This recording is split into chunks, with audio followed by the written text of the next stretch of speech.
What happens when you take The Mummy, try to recreate the magic of The Mummy, and then you cram it into a cinematic universe that never even happens? Yeah. You get something kind of entertaining, but also very forgettable. What's up, y'all? Welcome back to another review. I am Matt. This is Surfing the Stream, and I am here to review 2017's The Mummy. This is the Mummy movie with Tom Cruise at the helm. So going into this, it's very clear what this movie is trying to do. It's aiming for the same tone as the Brendan Fraser movies. It's fun, adventurous, a little spooky, with some humor mixed in throughout. But here's the problem.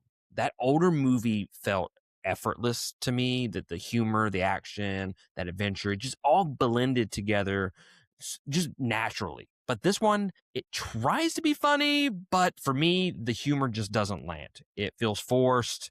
And instead of adding charm, it just pulls me out of the experience. Now, full disclaimer, I am a huge fan of those first two Mummy movies with Brendan Fraser at the helm. Huge fan of them. I grew up on those movies, so the nostalgia runs deep for me. So I did find myself at times comparing this one to those movies. But that is the reason why I am doing The Mummy 2017 first and not last, because I didn't want the Brendan Fraser movies to really cloud my judgment on this. So, The Mummy 2017.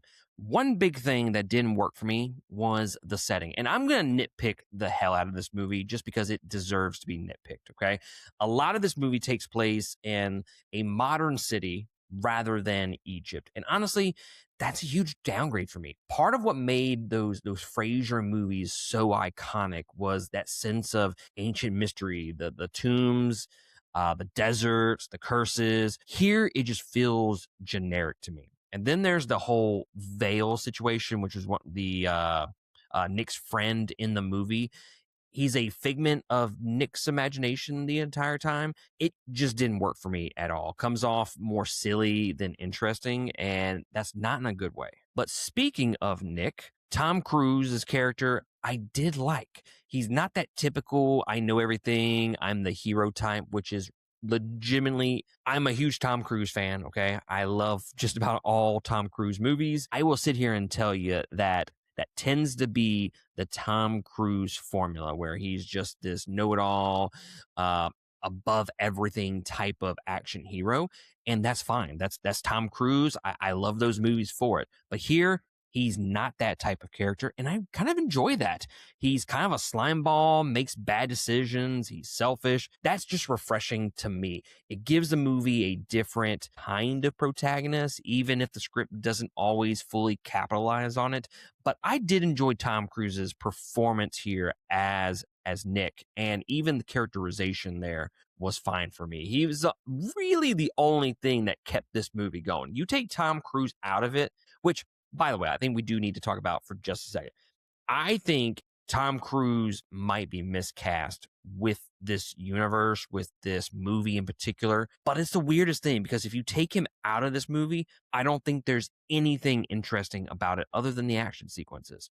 But before we get to the action sequences, let's talk about the dark universe stuff. That's really what drags this movie down for me, the whole dark universe setup. And instead of diving deeper into the Mummy lore, which is what we're actually there for, the movie keeps stopping to set up future films that will never happen. Now, I will say this. They do give us more Mummy stuff than Lee Cronin's Mummy movies, so that is a huge plus in my book. But the whole Dark Universe stuff completely bogs down the story. Now, with that being said, the Dr. Jekyll, Mr. Hyde stuff, that was actually pretty cool. I'm not going to lie to y'all.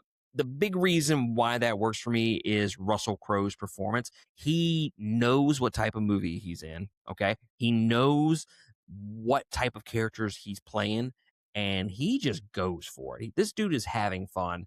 When he turns into Hyde and they end up fighting, him and Nick, that scene is just fun to me. It's chaotic, it's intense, and it's legitimately one of the more memorable parts of this movie. Now, I mentioned the action sequences a few seconds ago. This is where the movie actually shines for me. That London sandstorm sequence, one of the standouts just because it looked so damn good. And then you had the airplane sequence, which was pretty great.